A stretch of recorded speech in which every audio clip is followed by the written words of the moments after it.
Bismillahirrahmanirrahim. Assalamualaikum warahmatullahi wabarakatuh. Innal hamdalillah nahmaduhu wa nasta'inuhu wa nastaghfiruh wa na'udzu billahi min shururi anfusina wa min sayyiati a'malina. May yahdihillahu fala mudilla lahu wa may yudlilhu fala hadiya lahu. Asyhadu an la ilaha illallah wahdahu la syarika lahu wa asyhadu anna Muhammadan abduhu wa rasuluh. Allahumma shalli wa sallim ala nabiyyina wa ala alihi wa sahbihi ajma'in. Raditu billahi rabban wa bil islam dinan wa bi Muhammadin nabiyyan rasulan rabbi zidni ilma warzuqni fahma. Jamaah kajian tahajud malam insyaallah dirahmati Allah. Bersyukur kepada Allah kembali kita bertemu dalam majelis ilmu yang mulia ini. Semoga Allah memudahkan kita memahami ilmu dan mengamalkan serta menyampaikan ilmu yang sudah kita pahami. Salawat serta salam selalu tercurahkan kepada junjungan kita Nabi Muhammad sallallahu alaihi wasallam. Materi kita sampai dengan beberapa kali pertemuan ke depan kita membahas bab tentang Islamic parenting yang diambil dari kitab Tarbiyatul Aulad fil Islam. Kitab Tarbiyatul Aulad fil Islam ini salah satu referensi yang menjadi rujukan para penggiat pendidikan, karena kitab ini kitab yang sangat luar biasa yang di dalamnya kita menemukan bagaimana ulama membedah penuh tentang pendidikan anak dalam Islam. Kitab ini dikarang oleh Dr. Abdullah Nasih Ulwan. Sekali lagi kitab ini menjadi salah satu kitab rujukan para penggiat atau para pendidik, karena ini yang menjadi dasar mereka di dalam mendidik putra-putri mereka yang sesuai dengan Al-Quran dan Sunnah. Pada bab ini ada 3 bagian yang akan kita pelajari. Ini yang pertama adalah perasaan psikologis terhadap anak, kemudian nanti pada pertemuan berikutnya tentang hukum-hukum yang berkaitan dengan kelahiran, kemudian sebab-sebab kenakalan pada anak dan penanggulangannya dalam Al-Quran dan hadis.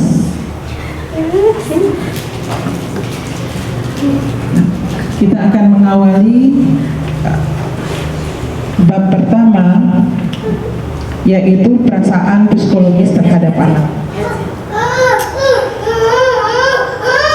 Ketika kita ingin memahami atau mempelajari bagaimana psikologis orang tua terhadap anak menurut Islam atau menurut Al-Quran dan Sunnah, kalau kita ingin mengetahui secara mendalam, kita harus pahami dulu apa maksud daripada perasaan psikologis itu apa. Perasaan psikologis ini adalah menampakkan, proses menampakkan apa yang ditanamkan oleh Allah kepada kedua orang tua, kepada para pendidik, apa yang ditanamkan oleh Allah pada orang tua maupun pendidik di dalam hatinya, berupa cinta, kasih sayang, kemudian kelembutan kepada anak-anak mereka. Jadi itu yang dimaksud dengan perasaan psikologis itu, menampakkan apa yang ada di hati orang tuanya berupa cinta dan kasih sayang, yang cinta dan kasih sayang itu sesungguhnya datang dari Allah. Hikmah dari kita atau maksud kita mempelajari bagaimana perasaan psikologis tidak lain adalah agar kita bisa mendidik anak-anak itu seperti apa di dalam Islam, agar pendidikan yang kita tularkan, yang kita sampaikan, bagaimana cara mendidik kita itu sesuai dengan Al-Quran dan Sunnah. Di samping itu kita juga akan menghindari diri kita dari kebiasaan-kebiasaan jahiliyah. Ya. Misalnya kebiasaan jahiliyah itu menganggap anak perempuan itu, memiliki anak perempuan itu kurang bagus, ya. Memiliki anak perempuan itu tanda kutip sial. Nah, ini yang kita mempelajari perasaan psikologis terhadap anak ini agar kita betul-betul mampu bagaimana sih tuntunan Islam, ya, bagi kedua orang tua ketika dia diberikan amanah oleh Allah untuk mendidik anak-anaknya. Ada beberapa hal yang berhubungan dengan perasaan psikologis terhadap anak. Yang pertama, bahwa secara fitrah, kedua orang tua itu pada dasarnya mencintai anak. Ya. Secara fitrah, kedua orang tua itu memiliki perasaan cinta dan kasih sayang yang sangat kuat terhadap anaknya. Itu secara fitrahnya. Nah, cinta dan kasih sayang anak itu muncul dengan cara wujudnya cinta dan kasih sayang orang tua itu dia akan menyayangi, melindunginya, memenuhi kebutuhannya, menjaganya, merindukannya, memperhatikan apapun yang dibutuhkan, memperhatikan apa sih yang urusan anak itu seperti apa. Ya, nah, itu wujud daripada cinta yang fitrah, ya, yang diberikan oleh Allah yang ada dalam hati orang tuanya. Nah, kalau tidak ada rasa cinta, Allah sudah meletakkan cinta dan kasih sayang itu pada hati kedua orang tuanya, tapi kalau tidak diwujudkan, maka akan punahlah keberlangsungan spesies manusia. Apa hubungannya? Gitu.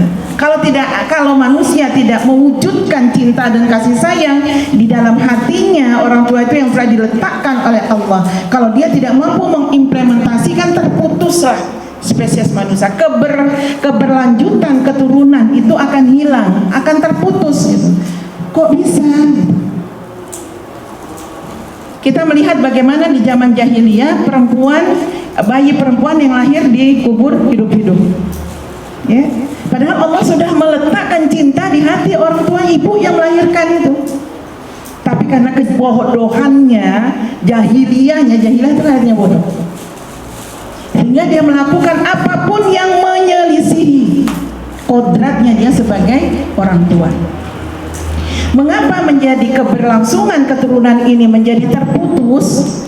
Kalau cinta dan kasih sayang kedua orang tua itu tidak mampu diwujudkan, diimplementasikan dalam bentuk mengurus anaknya, mengurus keperluannya, kebutuhannya, mendidiknya dengan cara baik, bagaimana dia akan menjadi generasi berkualitas?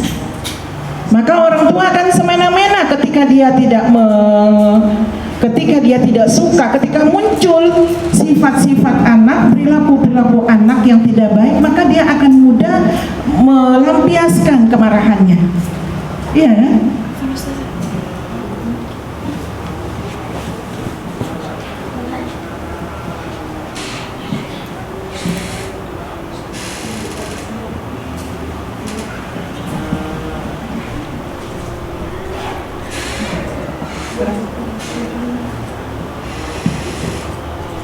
Jadi orang tua yang tidak mampu sekali lagi mewujudkan cinta dan kasih sayangnya dalam mendidik anak, bagaimana dia mengayomi anak, bagaimana yang dibutuhkan oleh anak. Kalau dia berlaku cuek, tidak peduli, maka apa yang terjadi? Bukankah generasi ini akan punah? Dengan sendirinya akan punah, tidak ada berkelanjutan lagi, ya.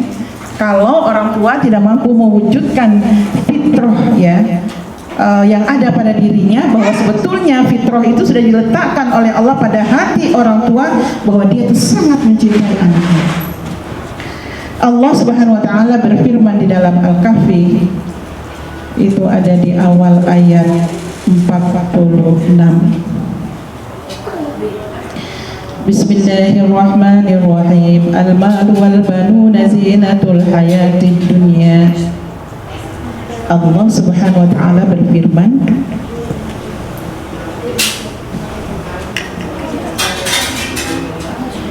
bahwa harta dan anak-anak adalah perhiasan kehidupan dunia. Al-Quran menggambarkan perasaan-perasaan yang mewujudkan keindahan, yang mewujudkan rasa senang pada hati kedua orang tua. Al-Quran menyampaikan ini bahwa harta dan anak-anakmu adalah perhiasan kehidupan dunia. Kalau perhiasan itu kan menyenangkan, perhiasan itu membuat kita bahagia, perhiasan itu membuat kualitas hidup kita akan meningkat. Jadi ketika orang tua itu mampu mendidik anaknya sesuai dengan fitrah, ya, maka dia akan mampu merasakan nikmat, kebahagiaan, kesenangan, ya, terhadap perhiasan yang sudah diberikan oleh Allah kepada dirinya berupa anak. Allah Subhanahu wa taala juga berfirman di dalam Al-Isra ayat 6. Di pertengahan ayat 6 Allah Subhanahu wa taala berfirman, wa amdatnakum bi amwali wa banina wa ja'alnakum aktsara nafira. Ya. Allah Subhanahu wa taala berfirman, dan kami membantumu dengan harta kekayaan dan anak-anak yang kami jadikan kamu kelompok yang lebih besar.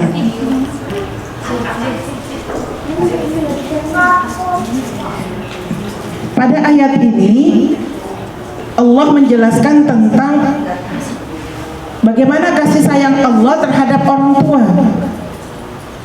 Di samping Allah memberinya berupa rezeki, berupa harta kekayaan, Allah mencukupi dirinya berupa anak keturunan, dan dengan keturunan itu Allah hendak memperbanyak hamba-hambanya di muka bumi. Anak juga di dalam Al-Quran digambarkan sebagai penyejuk mata. Ini ada di Al-Furqan ayat 74. A'udzubillahi minasyaitonir rajim. Walladzina yaquluna rabbana hab lana min azwajina wa dzurriyyatina qurrata a'yun waj'alna lil muttaqina imama. Dan orang-orang yang berkata, ya Rabb kami, anugerahkanlah kepada kami, ya, istri-istri kami dan keturunan kami sebagai penyejuk hati, qurrata a'yun, dan jadikanlah kami imam, waj'alna lil muttaqina imama, dan jadikanlah kami imam bagi orang-orang yang bertakwa. Jamaah rahimakumullah, ini adalah penjelasan dari Al-Quran dan hadis betapa sebetulnya Allah sudah meletakkan sifat fitrahnya dalam diri kedua orang tua, bahwa sebetulnya dia mencintai anak-anak adalah bagian dari harta, kekayaan, perhiasan dunia yang dititipkan oleh Allah kepada orang tua untuk dididik, dibesarkan, wujudkan rasa cinta yang sudah dititipkan oleh Allah agar mampu memperbanyak, agar mampu meneruskan keturunan-keturunannya. Itu yang pertama tadi. Yang kedua, cinta kepada anak adalah anugerah Allah kepada hambanya. Apa yang dimaksud dengan cinta kepada anak adalah anugerah? Yang kita pahami bahwa salah satu perasaan mulia yang Allah tanamkan di dalam hati kedua orang tua adalah rasa kasih sayang kepada anak-anak.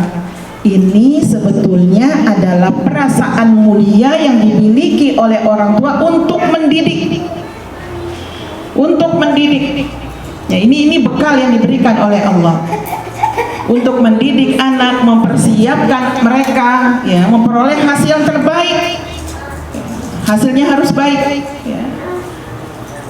Nah kemudian apabila hati kedua orang tua ini, karena dijelaskan bahwa cinta kepada anak itu adalah anugerah kepada hamba, sebaliknya jika hati orang tua tidak memiliki kasih sayang atau tidak memunculkan, menampakkan fitrah pada yang pertama tadi itu, maka apa yang muncul akan membuahkan sifat keras dan kasar. Jadi tidak mustahil ini akan menimbulkan sifat-sifat perilaku yang menyimpang pada anak-anaknya dan akan membawa pada proses dekadensi moral. Menurunnya dekadensi moral itu menurunnya kualitas moral, akhlak keturunan. Menurunnya akhlak itu bisa saja dipicu oleh kebodohannya, dipicu oleh kesusahan yang berkelanjutan. Akibat apa? Orang tua mendidiknya dengan kasar. Karena itulah di dalam Islam disyariatkan bahwa kedua orang tua itu harus menanamkan kasih sayang dan memotivasi orang-orang lain, ya, para pendidik yang memiliki tanggung jawab untuk menghiasi dirinya. Jadi orang tua itu harus menghiasi dirinya dengan cinta dan kasih sayang kepada anaknya, karena memang itu adalah anugerah, ya. Anugerah, ya. Kasih sayang itu anugerah yang diberikan oleh Allah kepada hambanya. Diriwayatkan dari Abu Daud, ada Tirmizi, hadis riwayat dari sahabat Amir bin Su'aib dari bapaknya bahwa kakeknya berkata, Rasul SAW bersabda, "Laisa minna man lam yawham saghirana wa ya'rif haqqan kabirina." Bukanlah dari golongan kami orang yang tidak mencintai, menyayangi yang masih kecil dan tidak menghormati orang tua. Kita tidak diakui oleh Rasulullah kalau kita tidak mencintai orang yang secara usia berada di bawah kita atau anak-anak kita, siapapun itu, ya, siapapun itu, jangankan anak, orang yang usianya berada di bawah kita harus kita cintai. Dan orang yang secara usia berada di atas usia kita harus dihormati. Ini aturan yang sudah ditetapkan oleh Rasulullah. Karena kata Rasulullah, tidak termasuk golongan kami. Ya, tidak termasuk golongan kami. Orang yang tidak mencintai, ya, anak kecil dan tidak menghargai orang yang usianya dewasa. Diriwayatkan dari Bukhari dalam Al-Adab Al-Mufrad, Abu Hurairah radhiyallahu berkata, datanglah seorang laki-laki kepada beliau dengan bawa anak kecil. Kemudian beliau memeluknya dan bersabda, "Apakah kamu menyayanginya? Allah lebih sayang kepadamu daripada sayangmu kepada anakmu, dan dia lebih mengasihi daripada orang-orang yang mengasihi." Jamaah rahimahullah, suatu saat ketika Rasulullah SAW mengetahui ada sahabat yang tidak menyayangi anaknya, maka Rasulullah itu menghardik ayah itu, menghardik orang tua yang tidak menyayangi anaknya. Dia menghardik, memarahinya. Diriwayatkan oleh Aisyah, yang berkata, ada seorang Arab Badui datang kepada beliau Rasulullah SAW, kemudian berkata, "Apakah kalian sering mencium anak-anak kalian?" Kemudian kata orang-orang Arab Badui ini, "Kami tak pernah sekalipun mencium mereka." Maka Nabi bersabda, "Apakah engkau menghendaki jika Allah mencabut rasa kasih sayang yang ada di hati kamu?" Coba, bagaimana indahnya Islam memberikan tuntunan kepada orang tua. Orang tua itu harus sering-sering mencium anaknya. Ya, dari hadis yang diriwayatkan Aisyah, ketika ditanya, "Apakah kamu sering mencium anakmu?" "Tidak ya Rasulullah." Coba ganjarannya nih, hati-hati nih. Apakah kamu mau jika Allah mencabut rasa kasih sayang yang ada di hati kamu?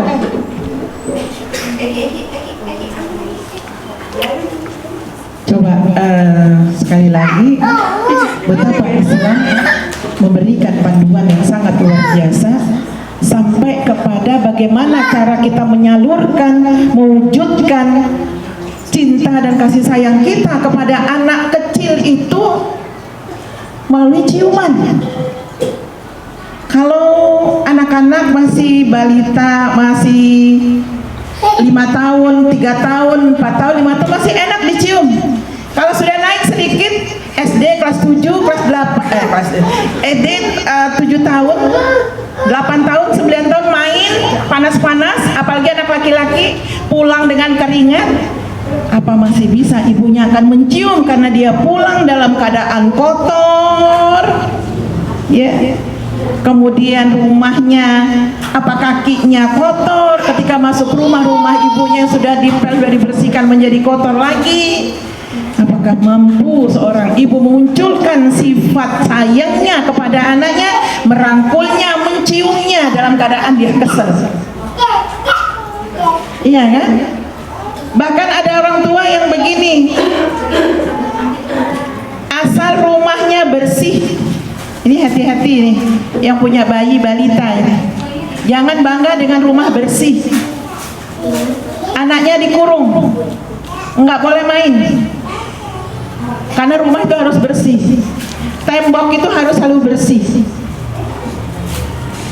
Ada seorang pakar pendidikan yang bertanya seperti ini ketika dia bertamu kepada sebuah rumah itu banyak anak kecil, ada beberapa anak kecil itu.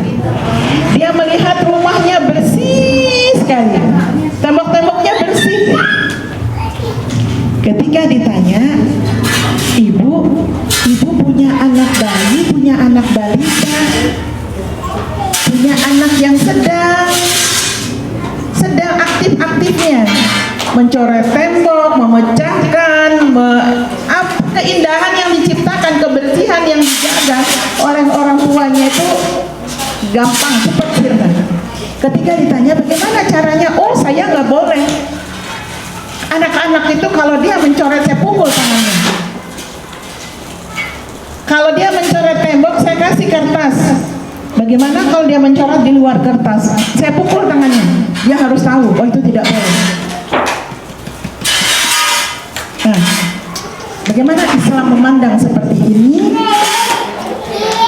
Kalau kita menghardik anak, nanti pada bab berikutnya itu ada peristiwa menarik, kejadian menarik yang dialami oleh para sahabat-sahabiah terhadap ketika mereka mendidik anak-anak.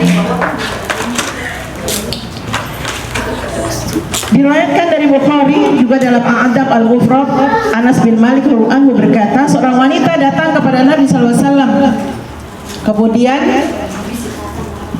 Aisyah memberinya 3 butir kurma, ya, dan memberinya kepada setiap anak itu sebutir kurma. Sedangkan Aisyah itu memegang 1 butirnya lagi. Anak-anak itu memakan jatah kurma masing-masing sambil memandang wajah ibunya. Setelah itu sang ibu tadi sengaja membelah sebutir kurmanya menjadi 2, lalu dia berikan kepada kedua anaknya.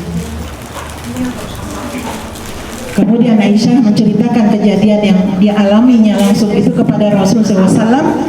Lalu Rasul SAW bersabda, apa yang membuatmu heran? Allah telah mengasihi wanita tadi karena kasih sayangnya kepada kedua anaknya.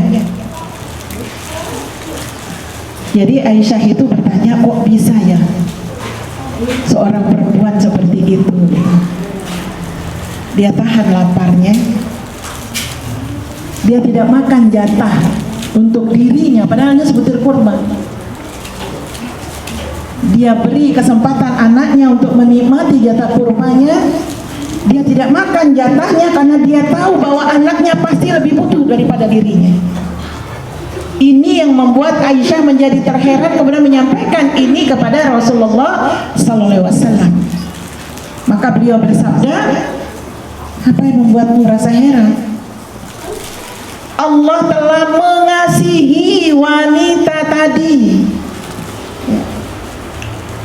karena dia sudah mengasihi anaknya. Jadi ibu-ibu muda, ketika antuna mengasihi anak dengan cinta dan kasih sayang, perhatian, memenuhi kebutuhannya, jangan marah-marah. Marah tidak menyelesaikan, bahkan akan membuat dosa. Kalau kita menunjukkan cinta dan kasih sayang kepada anak-anak kita, maka perhatikan sabda Rasulullah tadi. Sungguhnya Allah mengasihi wanita yang mencintai kedua anaknya. Padahal wajar dia mencintai anaknya karena itu fitrahnya. Tetapi Allah memberikan balasan. Apa balasannya? Kasih sayangnya Allah. Jadi kalau kita melihat ibu yang sabar, ibu yang ngemong, ibu yang sangat mencintai anaknya, tapi hati-hati dengan kata cinta ya. Cinta anak itu nanti kita akan dapatkan pada bab berikutnya. Bagaimana kenakalan anak. Dia mengasihi anaknya, Allah itu akan meletakkan kasih sayang, pahala pada orang yang seperti itu. Jadi kalau kita melihat ibu yang lembut, maka sungguhnya dia telah mendapat cinta dan kasih sayang Allah. Nah, kalau kita lihat ibu cerewet, jangan bangga ya dengan afwan ketika kita dalam rumah. Ibu itu ekstra cinta dan kasih sayang, ekstra pengertian, ekstra kita mengorbankan perasaan kita. Karena balasannya adalah kasih sayang Allah. Ekstra sabar. Karena bukan datang dari anak, tapi dari suami. Banyak hal yang harus kita pahami dalam Al-Quran dan hadis Rasulullah SAW yang akan menguatkan kepribadian kita menjadi seorang ibu.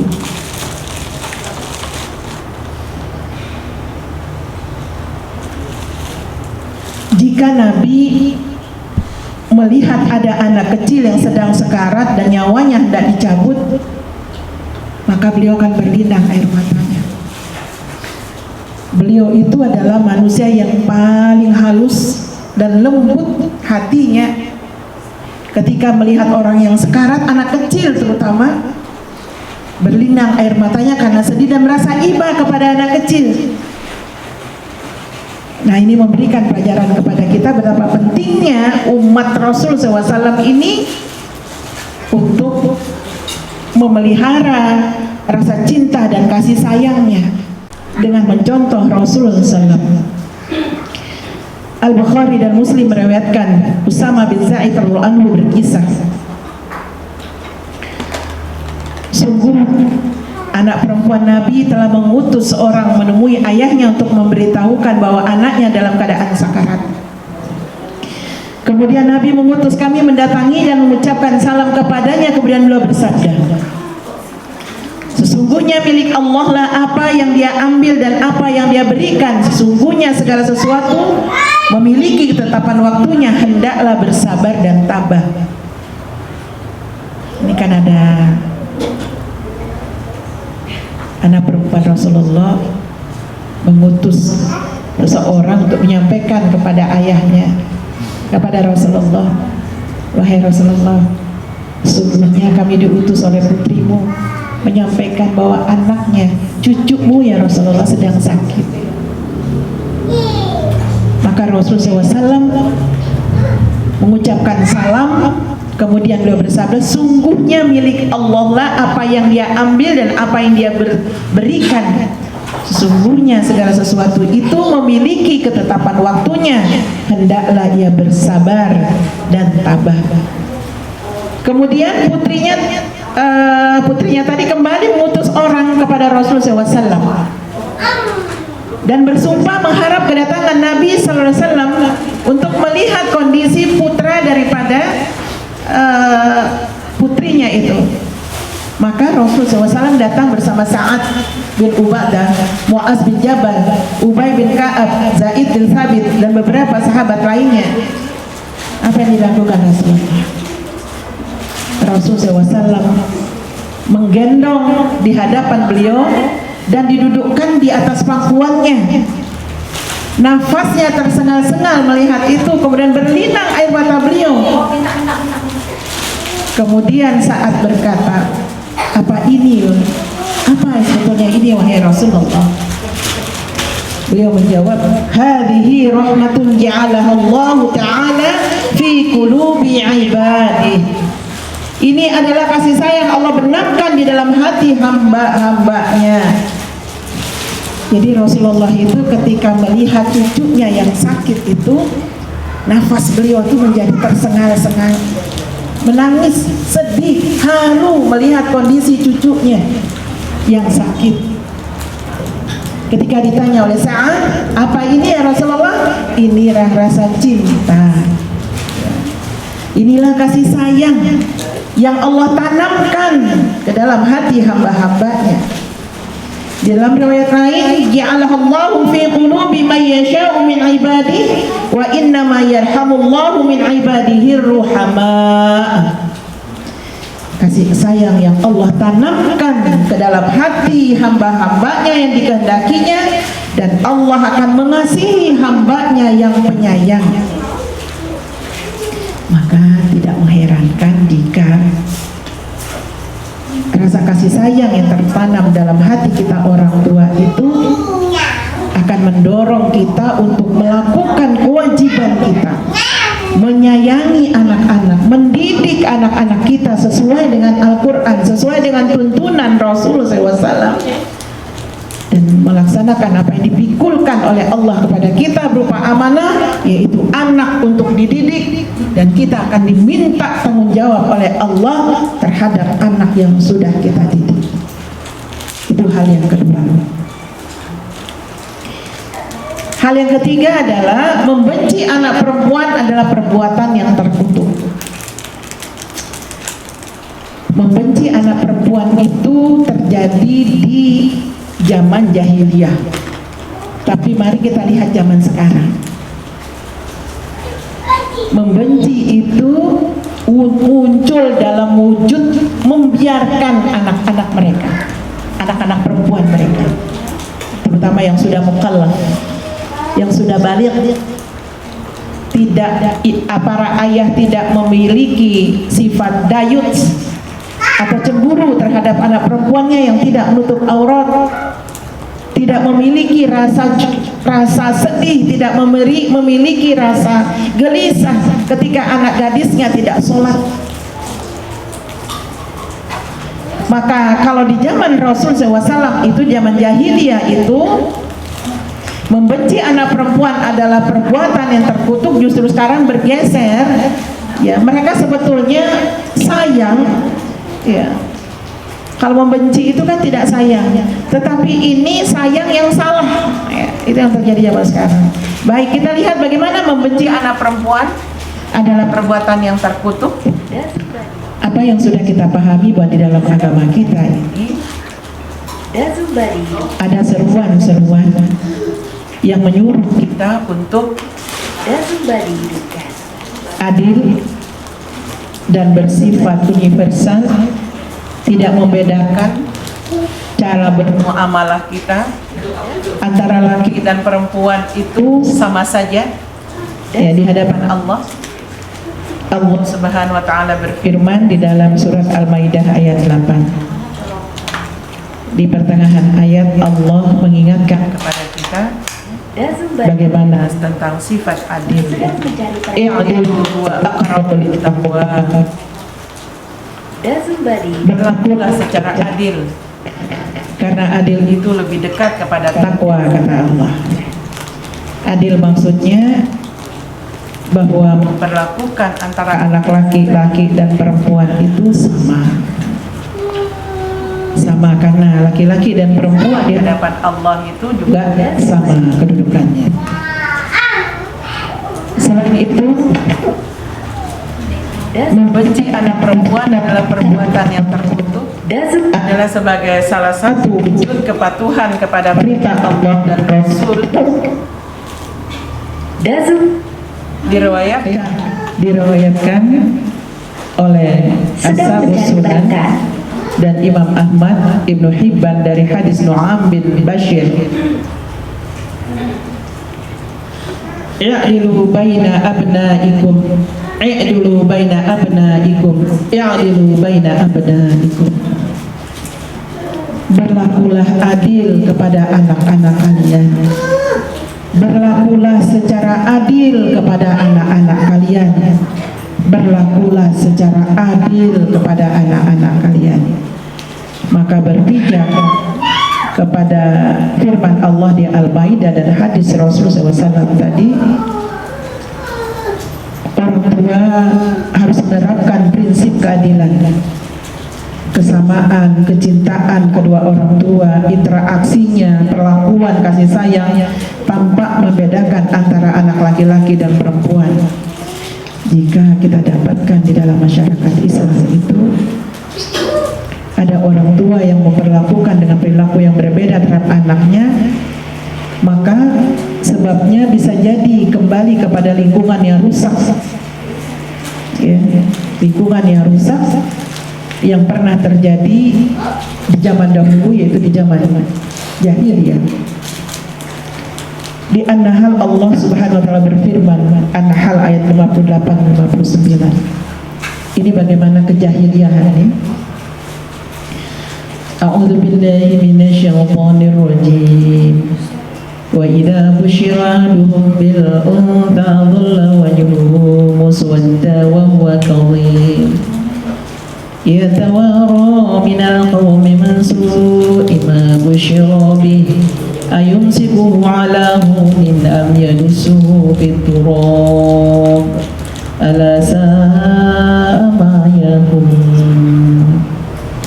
Dan apabila mereka diberikan kabar gembira dengan lahirnya anak perempuan, hitamlah, merah padamlah mukanya, dan dia sangat marah.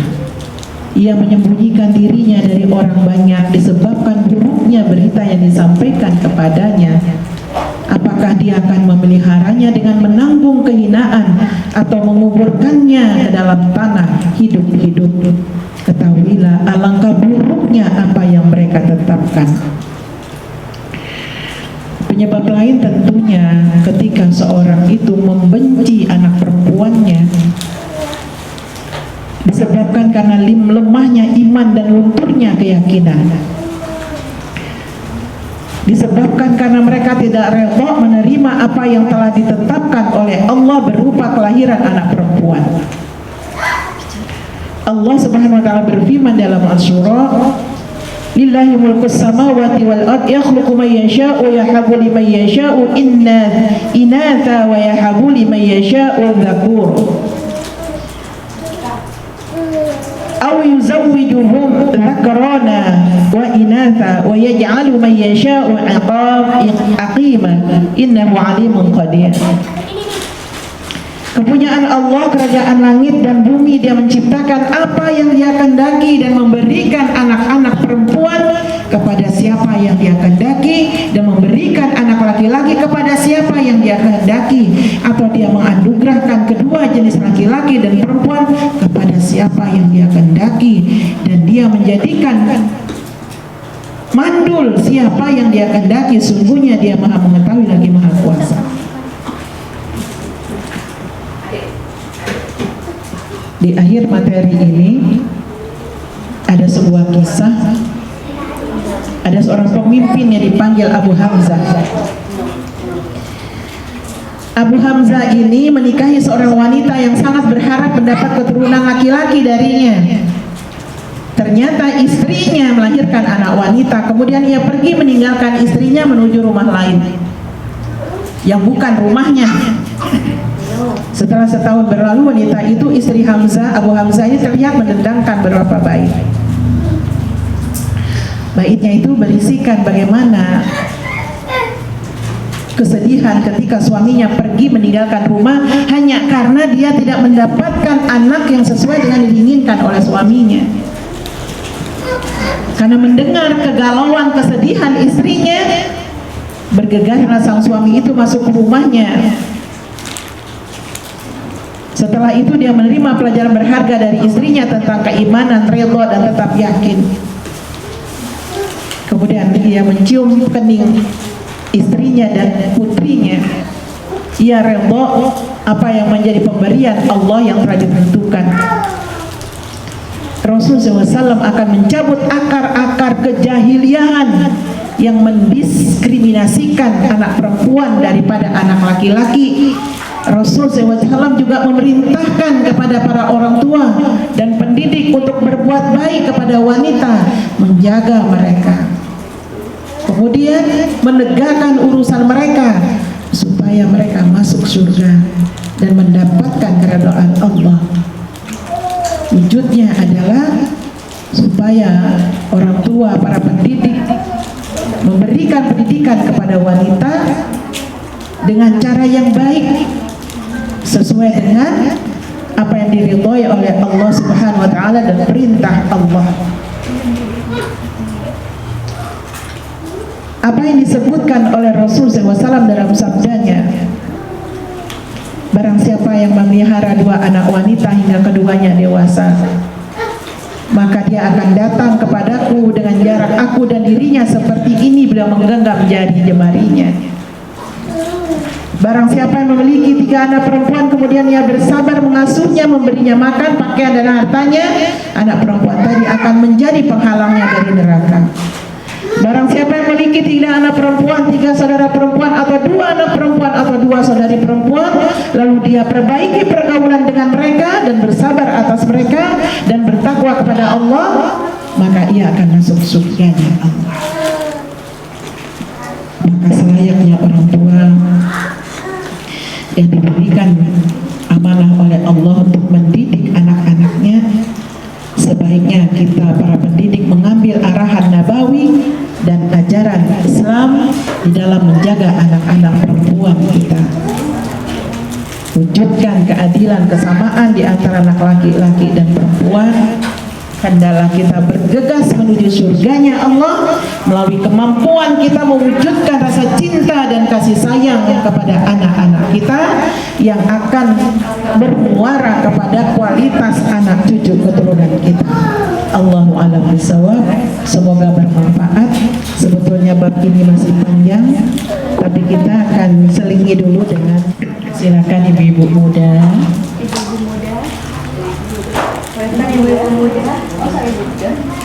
Yang belum menjadi ibu, kalau mau mondokkan anak itu baik nggak? Kalau baiknya itu dari SD atau SMP? Kan ada yang bilang kalau SD itu sebaiknya itu dia lebih dekat dengan orang tua.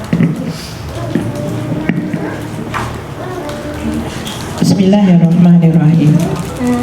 Bagaimana sebaiknya memondokkan anak? Apakah SD atau SMP atau sanawiyah? Karena menurut ilmu parenting, secara psikologis anak itu sedang butuh kasih sayang. Umur 12 tahun, umur 11 tahun sudah harus terpisah dari orang tua. Mari kita berkaca kepada ulama-ulama terdahulu.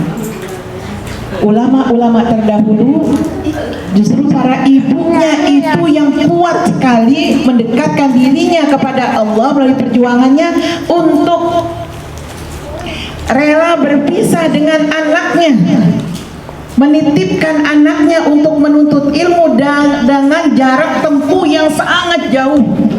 Padahal anak itu masih 4 tahun, masih 5 tahun, dititipnya di kapilah-kapilah untuk diseberangkan menuntut ilmu. Itu ulama zaman dulu, sehingga menjadi ulama. Ulama itu lahir dari hati-hati ibu yang betul-betul diberikan cinta dan kasih sayang oleh Allah, kan mereka mampu mewujudkan fitrah itu. Jadi rasa cinta itu bukan selamanya didekap, bukan selamanya digendong, bukan cinta, tapi cinta yang sebenarnya bagaimana mendekatkan anak kepada Allah, bagaimana membawa anak ini kepada jalannya Allah sehingga kita bertemu di surga besok, kita masuk dalam surga besok. Jadi kalau ilmu parenting zaman sekarang, sebaiknya anak itu masih dalam pantauan orang tua kalau dia masih kecil. Tidak selamanya benar. Mengapa? Kalau kita sudah mengetahui bagaimana pondoknya, bagaimana lingkungannya, harus kita tahu. Kalau zaman dulu apakah ibunya survei? Tidak, karena jaraknya jauh. Itulah kekuatan cinta yang dimiliki oleh ibu ulama zaman dulu, karena cintanya kepada anaknya rela melepas. Kalau zaman sekarang, kalau kita melepas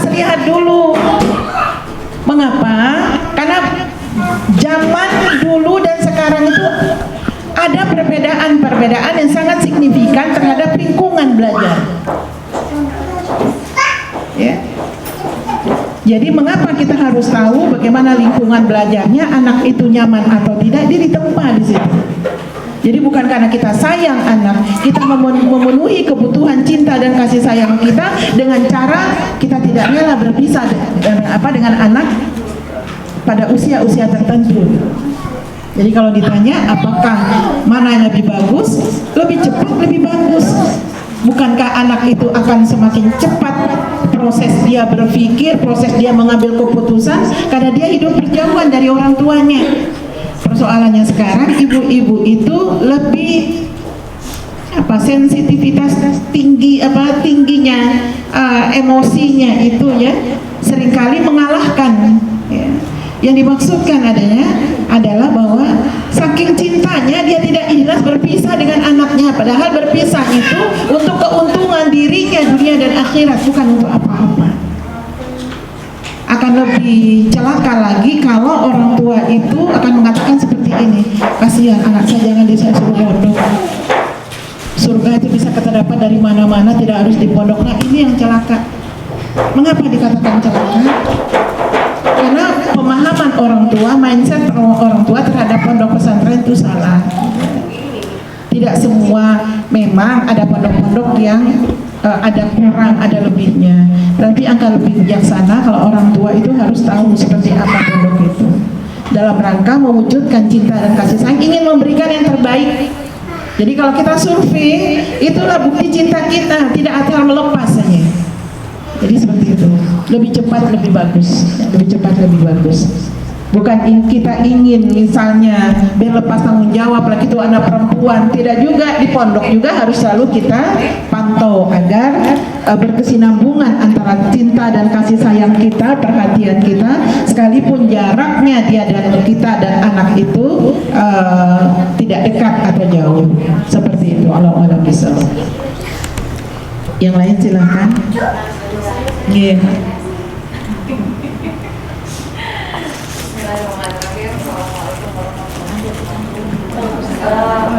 Saya ada pertanyaan Ustazah. Ini menyikapi anak yang sudah dewasa. Kebetulan yang besar karena sudah kuliah dan yang masa SMA kan di pondok, jadi tidak terlalu mengkhawatirkan tidak terlalu mengkhawatirkan pergaulannya. Tapi pada saat sudah masuk kampus ini, kalau di kedokteran itu sangat padat dan selalu ada interaksi antara perempuan dan laki-laki. Jadi memang sudah dibiasakan tugas kelompok apa sih? Dicampur lagi. Iya, kelompok itu sudah dibiasakan sejak semester 1 dan biasanya kalau sampai koas akhir mereka akan terus berkelompok karena memang sistemnya dipadatkan materi itu gitu ya. Jadi yang saya khawatirkan itu dan memang sudah ada interaksi ya, sudah ada perasaan anak saya jenis. Iya, gitu. Cuma memang memberikan efek yang bagus dalam artian ada persaingan ya. Satu hal yang saya lihat perkembangan anak saya cowok ini, dia semangat belajarnya, motivasi untuk inilah ya. Tapi memang kita tidak bisa menghindari proses belajarnya yang berbeda dengan sebelum-sebelumnya gitu. Karena memang setiap hari sampai sore, bahkan kuliah itu sampai sore, kadang malam itu juga harus ada tugas yang memang jangan berkelompok gitu, dan itu secara intens gitu. Dan memang ya seperti itu gitu. Bahkan suami saya juga dulu sampai spesialis itu juga sistemnya seperti itu gitu. Dan sayanya yang khawatir beda ya, kalau suami yang sekolah sama anak yang sekolah itu beda. Perasaan khawatirnya khawatir banget gitu. Jadi saya bilang tidak apa-apa kalau memang ada perasaan suka, kan saya pikir manusiawi. Saya sempat khawatir karena selama di pondok itu tidak pernah mengungkapkan perasaan suka sama orang gitu. Suka sama orang itu tidak pernah gitu. Makanya saya pikir ini apa kelainan atau gimana, saya sempat mikir gitu. Cuma memang kan kalau di pondok persaingan untuk ngafal gitu, itu sekawan kayak gitu. Tapi kan kalau di kampus ini kan general apa sih ya, itu harus mau nggak mau gitu bertemu dengan lawan jenis dan sama orangnya gitu. Maksudnya tidak berganti-ganti tapi sama orangnya. Memang di setting supaya bisa bareng-bareng gitu. Begitu sistemnya lah di kampus itu. Nah itu yang jadi pertanyaan saya, apakah saya salah gitu ya? Maksud saya takut juga kalau sampai saya melarang gitu ya, sebenarnya kalau itu dalam Islam apa saya dosa. Bismillahirrahmanirrahim. Rasa ketakutan kita itu kecemburuan yang muncul, dan itu harus ada. Khawatir itu dalam bahasa agama cemburu. Nah itu harus ada. Itu jawaban pertama. Sekarang wujud cinta dan kasih sayang kita sudah diawali dengan meletakkan dasar akidah. Apa itu? Ketika kita masukkan dia ke pondok itu ada dasar, penanaman dasar akidah yang kuat. Apalagi itu masuknya SMP, SMA ya, SMA.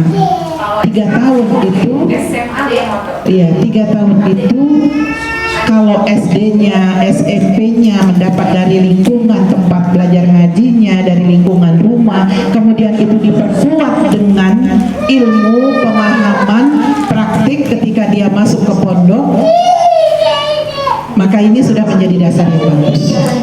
Nah sekarang bagaimana ketika dia berinteraksi, kekhawatiran kita atau rasa cemburu kita kepada anak kita itu adalah bentuk keimanan orang tua. Tapi bagaimana caranya? Apakah salah yang sudah saya lakukan bahwa ketika anak itu berinteraksi dengan perempuan, ketika kita melegalkan atau membiarkan atau ya nggak apa-apa, kelihatan anak saya normal, hati-hati kita tanda kutip. Mengapa? La taqrabuz zina. Anak sudah kita letakkan dasar akidah yang kuat.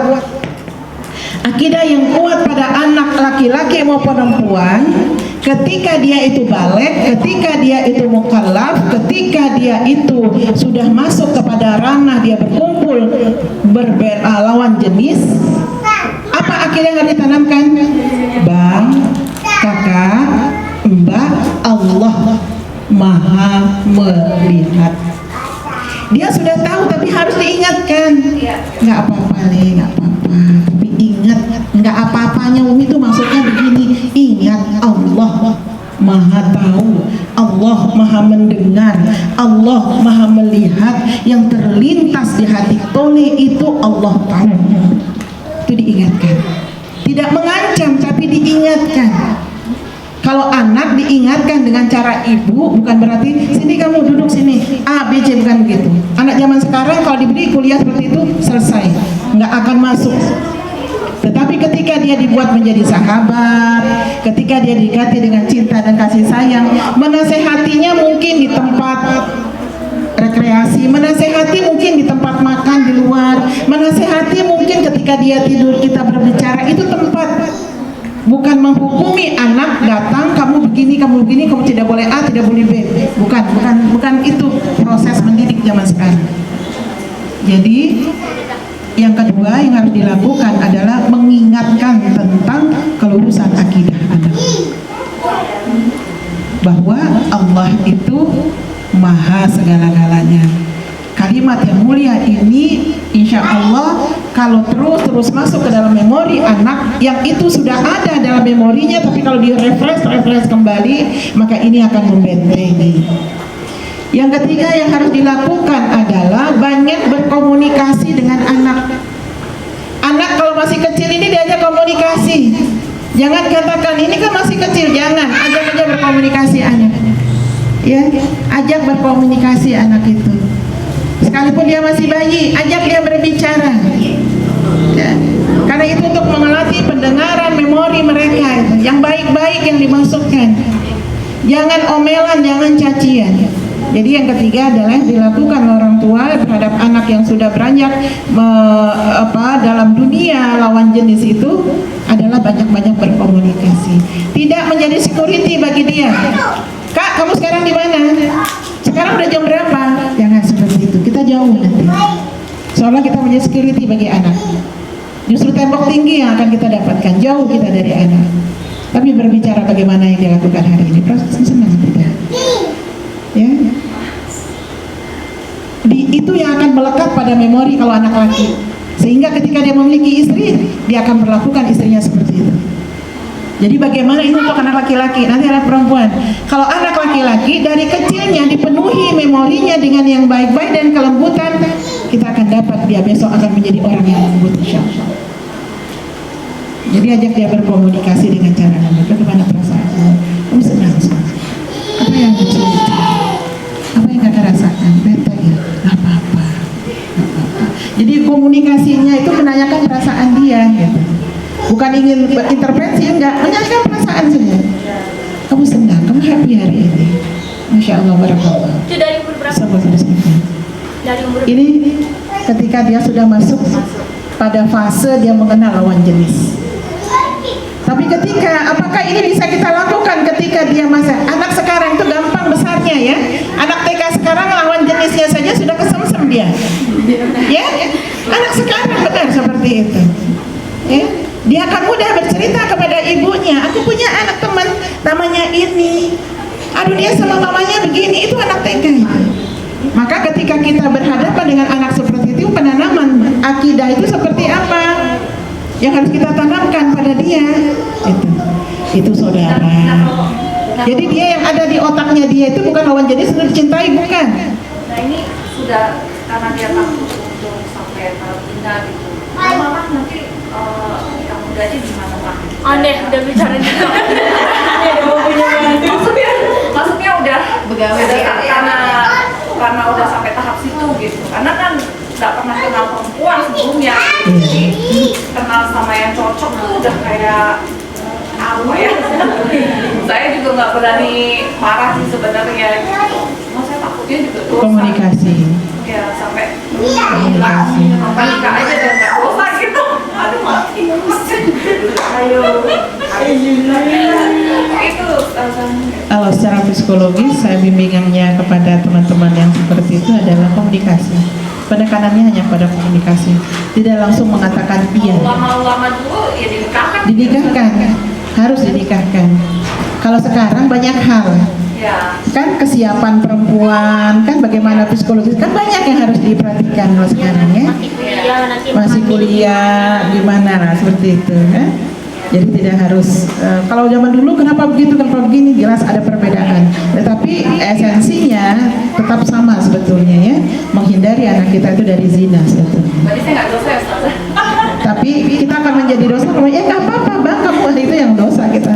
Kalau kita mengatakan nggak apa-apa kamu punya teman perempuan, tapi buatlah kalimat itu yang indah. Itu saudara kamu, dia saudara kamu dalam berjuang. Itu jadi melihatnya kan beda. Ketika kita mengatakan dia teman perempuan, beda ketika kita mengatakan dia saudara kamu. Dia saudara kamu. Ketika dia melihat saudara, maka yang muncul bukan cinta, melindungi, kerjasama, bagaimana saling menghargai. Beda kalimatnya loh ya. Itu mengapa butuh komunikasi. Cara kalimat yang kita pergunakan harus yang tepat, karena kalau salah satu saja, salah kata yang kita pergunakan, persepsi yang tertanam, pemahaman yang tertanam pada memori anak itu akan berbeda. Maka hati-hati ya. Emang agak renyah-renyah gimana gitu punya anak yang sedang itu ya, sensitif ya, apalagi punya anak perempuan yang sudah saatnya menikah itu sensitifnya lebih tinggi lagi, emosi lebih tinggi gitu ya. Itu kalau perempuan yang mau akan menikah itu emosi lebih tinggi ya? Emosi lebih tinggi, itu harus dipahami oleh ibu-ibu yang seperti itu. Saja, boleh nggak kalau misalnya kan suami kita ini tidak dididik oleh orang tuanya untuk pekerjaan wanita, kayak ngebantu, nyuci segala macam. Jadi ketika kita berumah tangga sama dia, kita tidak mau anak kita seperti figur ayahnya. Jadi gimana kalau misalnya kita minta tolong sama suami kita kerjasama untuk saling kerjaan rumah, agar dia anaknya meniru ayahnya kalau ini bukan pekerjaan, hanya bukan pekerjaan wanita, dan dia juga laki-laki juga harus terus dia lihat ayahnya ngebantu ibunya, jadi kalau dia juga akan begitu. Boleh nggak kalau kita ngomong begitu? Kan ada juga katanya, jadikan suamimu itu raja. Maksudnya raja itu definisi gimana saja? Atau benar-benar dianya cuma dikasih makan, kasih minum, layani, nggak boleh ngapa-ngapain gitu saja.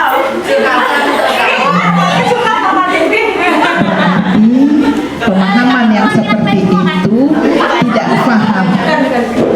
Pemahaman yang seperti itu berarti tidak paham dengan figur Rasulullah Sallallahu Alaihi Wasallam. Satu. Apakah boleh kita berkomunikasi? Boleh. Kalau ditolak nggak masalah. Apa yang harus dilakukan? Didik anak itu untuk mampu melakukan segala sesuatu. Pekerjaan laki-laki, pekerjaan perempuan harus diajarkan. Tapi dia tidak melihat figur ayah, tidak masalah. Tidak masalah. Tetapi melalui kalimat kita, nasihat kita, cara kita melibatkan dia dalam pekerjaan perempuan, insya Allah ini akan tertanam. Jangan khawatir. Tidak tertutup cara yang satu, kita masih punya cara yang lain. Mungkin hari ini suami tidak mendengar, tidak mau berkomunikasi, tidak mau menerima saran, siapa tahu besok-besok akan menerima. Tetap ada proses. Yang salah ketika tertanam di hati seorang perempuan, di pikiran seorang perempuan, di pikiran seorang istri, suami ini begini itu salah. Bisa saja suatu saat suami akan diberikan hidayah oleh Allah. Jadi kita itu harus menjadi perempuan yang tangguh agar menghasilkan generasi-generasi yang tangguh. Sama saja kata Allah, sama saja laki-laki dan perempuan itu sama di hadapan Allah, nggak ada bedanya.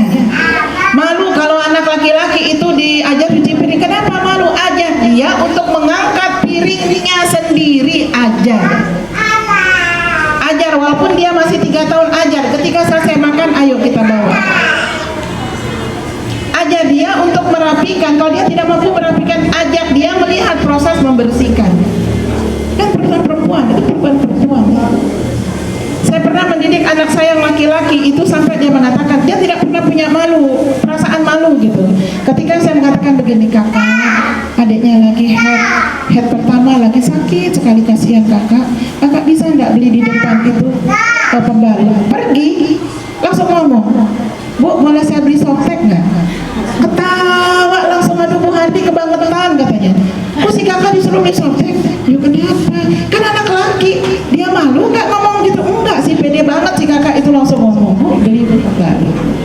Ditentengnya pembalut itu, nggak dikasih kresek pembalut zaman dulu yang softtek itu, ditenteng. Ma ini mah, dia tidak malu untuk mengerjakan pekerjaan dapur, sehingga istrinya mengatakan begini, mah santai, kenapa? Beres dapur, sip bak tidur. Begitu ke mantu saya. Tapi itu jangan terlalu dinikmati gitu kan. Kita juga harus punya perasaan, jangan seolah-olah ketika suami sudah mengambil bagian lahan yang harus merupakan lahan kita menjadi terlena. Jangan, kita mesti punya space yang lain untuk bisa menservis suami ya. Kita juga masih punya space lain untuk bisa berbuat lagi gitu kan. Kalau dia di dapur, kita mungkin di bagian taman. Kalau dia di taman, kita mungkin di bagian tengah. Nah seperti itu, ada kerjasama. Insya Allah ini masih ada setengah bab lagi tentang pendidikan terhadap anak ya, yang harus kita pahami dengan benar. Bagaimana perasaan psikologis kita ya, perasaan psikologis kita terhadap anak. Ini masih ada setengah bab lagi. Mudah-mudahan Allah mudahkan kita untuk memahami ilmu, mudah-mudahan Allah mudahkan kita untuk mengamalkan, menyampaikannya. Mudah-mudahan Allah memberikan kekuatan lahir dan batin kepada kita perempuan untuk terus mendidik anak kita dengan penuh cinta dan kasih sayang, karena sesungguhnya Allah akan memberikan cinta dan rahmatnya kepada wanita-wanita yang mewujudkan rasa cinta dan kasih sayangnya kepada anak-anaknya. Amin ya rabbal alamin. Mari kita tutup majelis kita dengan kafaratul majlis. Subhanakallahumma wa bihamdika asyhadu an la ilaha illa anta astaghfiruka wa atubu ilaik. Nasrun minallahi wa fatun qarib wa basyiril mu'minin. Assalamualaikum warahmatullahi wabarakatuh.